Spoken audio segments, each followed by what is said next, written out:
I'm Adrian Martinca, and I've initiated Operation Dreamforce because I know we can change the world. Let me show you how we can make it happen. We are the Dreamforce.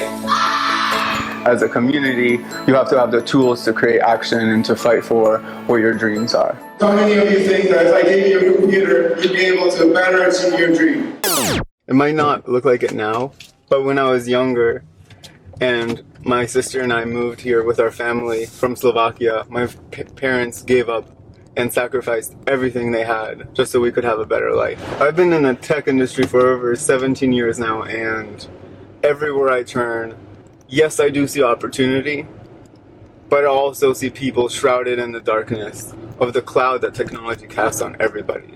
And that's not fair. Technology, by definition, is a series of skills, methods, and processes to achieve a goal. There is more than enough technology in the world to overcome all struggles. People actually have freedom from suffering all around them. It's just a matter of being able to access it. But it takes people seeing this opportunity for themselves and taking it for their own advantage to create change. All I want is to make sure everyone has equal access to all the ways that exist on the planet today for us to make the world a better place. And I think at the very minimum, that's the best place to start. I first met Adrian many moons ago when I needed to have my computer repaired. There was this shop in Kernersville. This young gentleman was working on my computer. Little did I know at the time that was Adrian. And he actually owned the business himself and had several employees. A good friend and customer of mine was like, Adrian, you should just have a nonprofit because you run your business like a nonprofit. Somebody that young already owning his own business with employees and still going to school. So we got to talking. She's like, this is not how you run a business. All you're doing is providing computers to people for as cheap as possible. You care so much, why don't you make a nonprofit and let people actually help you do what you're doing already? He could see that computers were becoming a very important part in the lives of workers, but he knew that eventually it would evolve to include children too.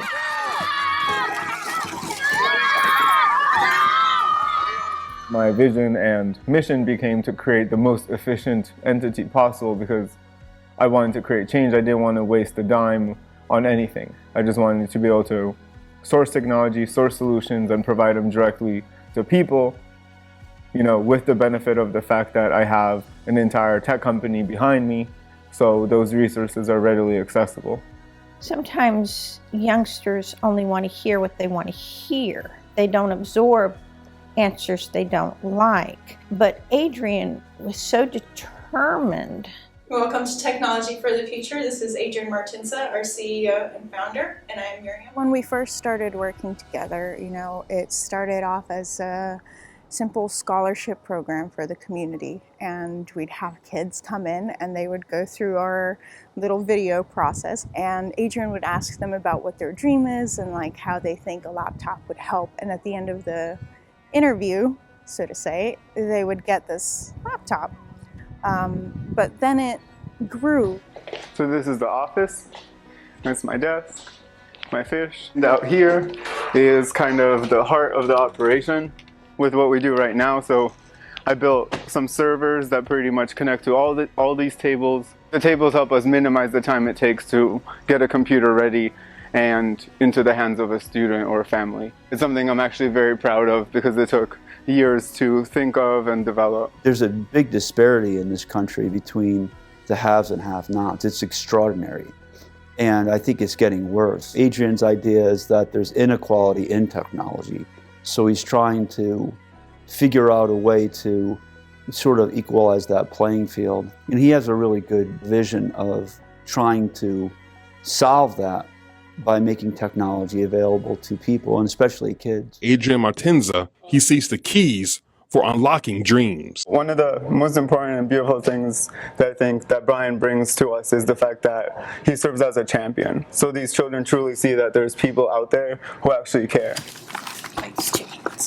Here again with my friend Adrian Martinca in Technology for the Future. And Adrian has this crazy vision and movement called the Open Doors Movement that will allow students to receive free laptops for a scholarship to help them achieve their dream. Adrian, tell us about the Open Door movement. The vision is bigger than either of us, and we were dedicating everything we could, and it was, I admit, it was exhausting. It was mentally draining, not because the work itself was difficult, but because it's a sense of responsibility. This is my Open Doors Challenge to support technologyforthefuture.org. I envision a dream where students and communities look to one another for their best potential. This is my Open Doors Challenge. Open Doors Challenge? This is my Open Doors And this is my Open Doors Challenge. And my dream is to become a It's not that we're going to be failing ourselves. We took on helping kids, so we're failing the kids. And that's basically what drove us, like every single day. The most rewarding part of the Open Doors Challenge was seeing the kids get the computers, you know. It's always good to see people benefiting from your labor or product. If you develop something, you want to see people use it. So it's always great seeing people benefit from what your product or service provides. That's what means a lot to me anyway. For 4 years, I've been saying how important it is for us to get every kid a computer, get them resources to be successful as well as free. And it takes a pandemic for something to happen. In truth, when I saw flyers across my desk, they're giving away laptops for $50 or free laptops, I thought, that sounds like a scam. It's a little too good to be true. And I really didn't pay that much attention to it. But then I met Adrian in this exploratory meeting with an elementary school. And I was struck by his real desire and passion to help. What was clear in the first 10 days after we knew we had to close down schools and pivot to online learning is that we had a massive gap. And we knew we needed as many as 10,000 laptops so that kids could just be at home and access work. The superintendent turned to me in a meeting and said, we need 10,000 computers, what do you know? And I said, well, I think we should call this guy Adrian. And within about 2 weeks, we had mapped a solution. And I think Adrian and Technology for the Future and that team were uniquely positioned to be able to respond very fast to help us solve the emergency problem. When I come in there and see the operation, I was so excited when he told me that it was going towards the kids. He said, you can come on in and help me out. And I was excited about going. It was free of charge. It wasn't about money. Congratulations, Katie. On behalf of the Dreamforce, I'm presenting you this gift. Oh, thank you. It started right here if you wouldn't mind opening it with us. Boom.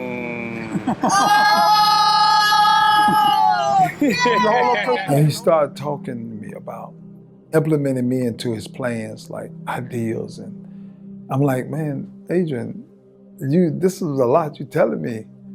He said, but I believe it can be done. But even then, as soon as the immediate need and suffering is addressed, the other 99% of the problem is forgotten. We were operating on multiple tracks, so the district was definitely working hard to take whatever devices they had in buildings and check them out and get them to kids, but they knew it just wasn't enough. I think we saw where other districts didn't have a solution like this, so kids lost more time. They didn't have access. Right here, this is the call center we built. Since we began this mission and Operation Dreamforce started taking off, we had thousands and thousands of requests, thousands of individuals, organizations, including schools who need resources, who don't have a pathway to access those resources. We converted an old paint room into a green room. Haven't had way too much time to actually utilize it fully. Because my main thing is that if you truly believe in something or truly want something, you have to take one step. You don't need to see the second step, the third step. You literally just need to take one step at a time. One. Most people get so caught up in the second step or knowing the second step that they actually never do anything at all. I started Operation Dreamforce as a way to make sure all the kids and families out there know that we need them. They're the key for change to occur. And it's brought together a lot of champions who also know and understand that children are the future. At the time we met Adrian, we literally had 40 laptops for our students, and we have 400 students, so we knew that definitely wasn't going to work. We were researching on the web who can possibly help us, and we came across Operation Dreamforce. And when we called him, he was like, I absolutely want to help you guys. He researched what we needed, and he gave us a budget that would fit what we were actually trying to do. We presented that to our board and they approved it. So now 100% of our scholars have Chromebooks. Things that sometimes seem audacious or unsolvable are solvable. Nobody else thought you could deliver 10,000 laptops in a few months at $70 a piece. How did you get them refurbished? How do you do this for $70? When we take risk, when we are really creative, and when we have some real passionate leadership, we can come up with solutions that we may have thought before were impossible. And I think when we apply those kind of learnings, there's lots of problems that we could potentially solve. Most of the time when people come by and they sell you a product, you never see that person again.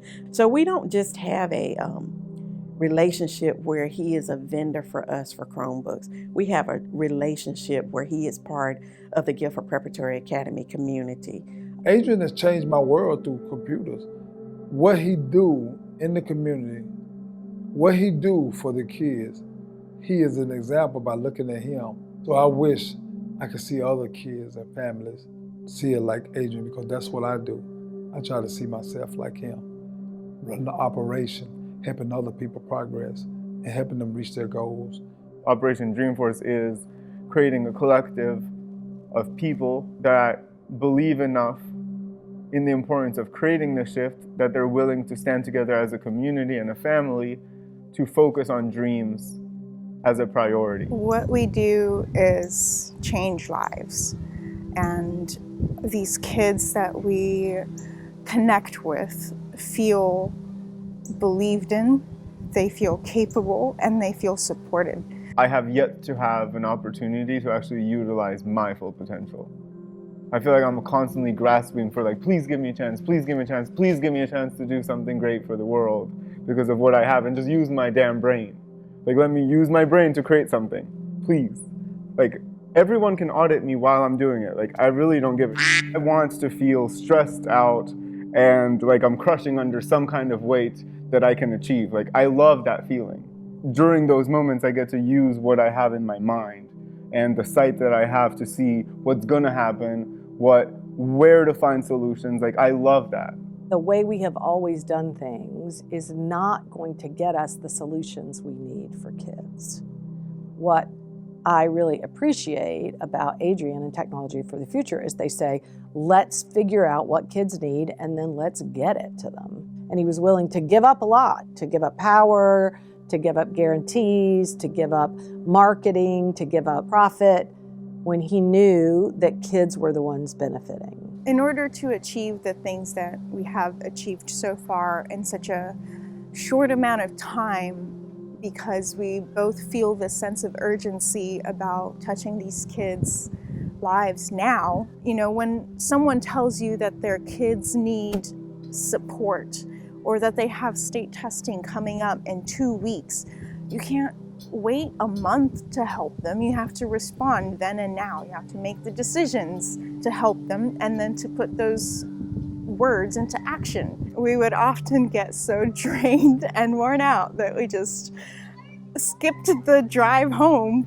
because that would take 20 minutes and then it would take an additional 20 minutes to come back in the morning. So that was 40 minutes of what could possibly be either work or a nap. So we would, you know, find a little cozy place in the warehouse, often on a wooden pallet, and just lay down for 40 minutes. One day I was sitting and I was just thinking about how much he does for us. And I wrote him this thank you. And I told him, I said, it's sort of emotional. Thank you for always being there for us. Saturdays we call, nights we call, weekends we call. You are always there. We have to do more of that because people go above and beyond, and we have to let them know how much they're appreciated, because sometimes it feels like sometimes that people get a product and they just move on. They don't look at all the work that went into getting them this product at a price that they could afford. Although we may have made a difference locally there are still millions of children that need us, that need this kind of community connection and support. That part of me doesn't feel like we've been successful. We have not reached them. They don't know we're here for them. The work is not done until it's done. Just bottom line, he really wants this, and I'm gonna do what I can to help him succeed. There are tons of kids out there that are so related to him and what he's doing, and thankful for the time and effort he's put into helping them, that I can't wait to see what he continues to do in the future. What I would say to anyone who's thinking about supporting the organization, even financially, is if you make a contribution, something will happen. And there's nothing else that needs to be said beyond that, I will find victory. Victory comes through perseverance, and I 100% have that. That was ingrained in my mind as a child. You just don't give up. If you give up, you have nothing. So I choose to do something. When I say Adrian has a crystal ball, he does. He could see at such a young age how everyone's lives were evolving as computers became more and more necessary. As parents, we want our kids to have a better life than we did. But sometimes we don't know how to go about getting that for them. So our wants could be out there, but how do we make it happen?